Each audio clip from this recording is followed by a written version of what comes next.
I wanted to do a quick video and share a tip on what to do for irritable bowel syndrome, as well as ulcerative colitis and Crohn's disease, and any type of inflammatory problem you have in your bowels. And it's using turmeric. Now, this was demonstrated both in animal and human studies using about 2 grams per day. And the active ingredient in turmeric is curcumin, okay? That's a special plant compound that is probably one of the most potent anti-inflammatory remedies found in nature. So you definitely want to use it if you have any type of bowel inflammation. It tends to inhibit 2 very powerful enzymes involved with inflammation. It'll help decrease pain and inflammation, similar to what aspirin and ibuprofen will do. And the mechanism is very similar to vitamin D.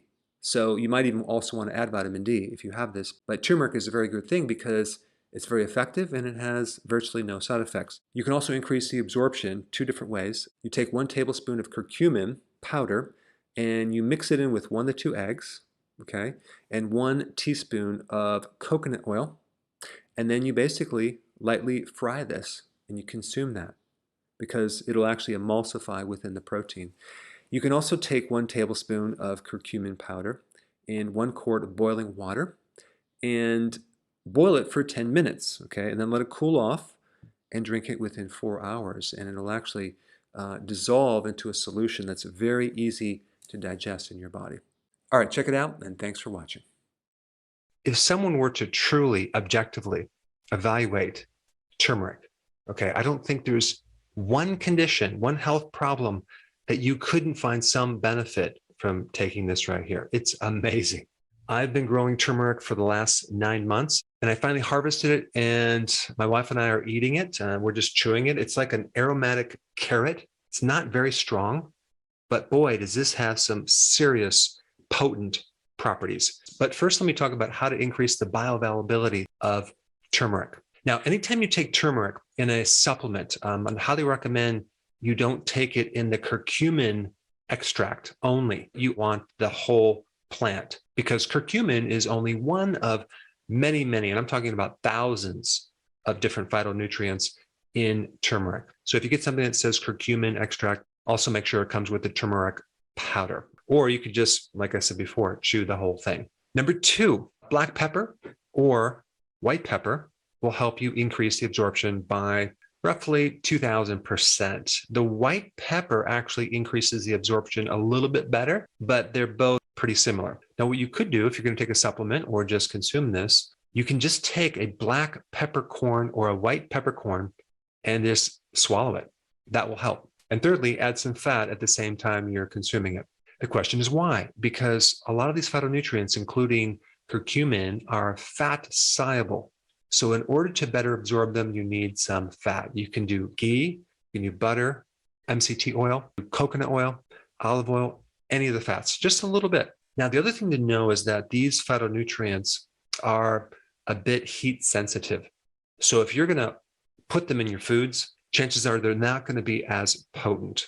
The other point is, if you get a supplement with turmeric or the curcumin extract, make sure you get the one that's freeze-dried, because freeze-dried allows for these enzymes to be activated. So they're in a state that's dormant, but they're not overly processed or heated. So let's just do a deep dive into what this stuff actually can do for your body. Out of all the plants, I would imagine that turmeric is right at the very top as far as the number of studies that were done on this. I'm talking about double-blinded, placebo-controlled studies on all sorts of things. The 2 big areas of research for turmeric are, number 1, inflammation, and number 2, cancer. And the amazing thing about turmeric is that it has virtually no side effects. There's been no deaths, no serious side effects, maybe some slight digestive problems if you have too much. But even at high doses, there's no major serious side effects like there are with medications. And they've compared a lot of different medications to turmeric, and turmeric keeps up with these medication effects. Okay, so let's start with antioxidant potential. It increases glutathione. It increases other antioxidant networks in your body by actually increasing your ability to activate these antioxidants. There are certain genes that turn on or turn off your antioxidants. And turmeric has the ability to turn them on to help fight off free radical damage that's involved with oxidation and inflammation. Turmeric also has potent effects for your brain and nervous system.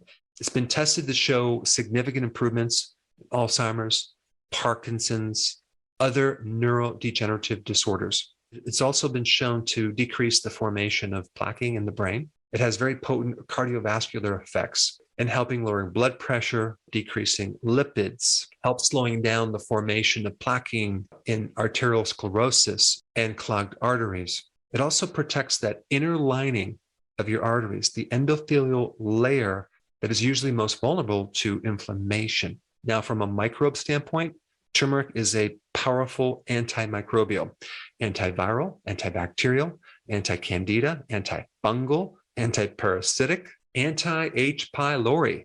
So it's great to take if someone had an infection. It shows great benefits to dermatitis and many other skin problems, psoriasis. It's great for the liver too, to protect the liver against fat formation, fibrosis, which someone develops after they have inflammation in the liver. Because turmeric has very potent anti-inflammatory properties, it's going to slow down fibrosis in the entire body. It also helps stimulate phase 2 detoxification, turning these poisons into harmless particles. It also inhibits pro-carcinogens. Certain things in turmeric also increase bile salts, and that gives you a whole cascade of improving digestion, increasing the fat-soluble vitamins.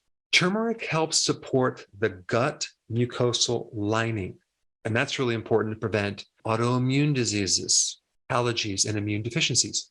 Curcumin in turmeric directly targets the DNA to help protect the DNA against free radical damage, to help in the improvement and repair of DNA. It also helps the cells that are damaged commit suicide, and that's a good thing. It's called apoptosis, which is controlled cell death if there's a problem in the cell, which that right there can help lessen the risk for cancer. Curcumin also protects the cell if someone is taking chemo or radiation therapy, as well as increasing the effectiveness of that treatment. Turmeric also helps the endocrine system in many different ways. One big way is to make insulin more sensitive. So if someone has insulin resistance as a pre-diabetic or a diabetic, it helps insulin become more sensitive. There's been quite a few studies, and I'm talking about like clinical trials that are double-blinded, placebo-controlled studies showing protection against a pre-diabetic going into a diabetic. Also, at the same time, diabetics taking this greatly reduce the complications from diabetes. So even though they have diabetes, they have a lot less side effects. Also, turmeric shows great therapeutic benefits in being an adaptogen, which is something to help you increase your tolerance against stress. This has also been used to help depression, anxiety. So it can help both mood disorders as well as cognitive disorders. But like I said before, cancer and inflammation are the two primary things that turmeric is known for. There's a lot of research in many different types of cancers, not only directly targeting the cancer, but inhibiting a lot of the mechanisms that are involved with cancer, including inhibiting angiogenesis, which is feeding blood flow to the cancer, countering some of the mechanisms that cancer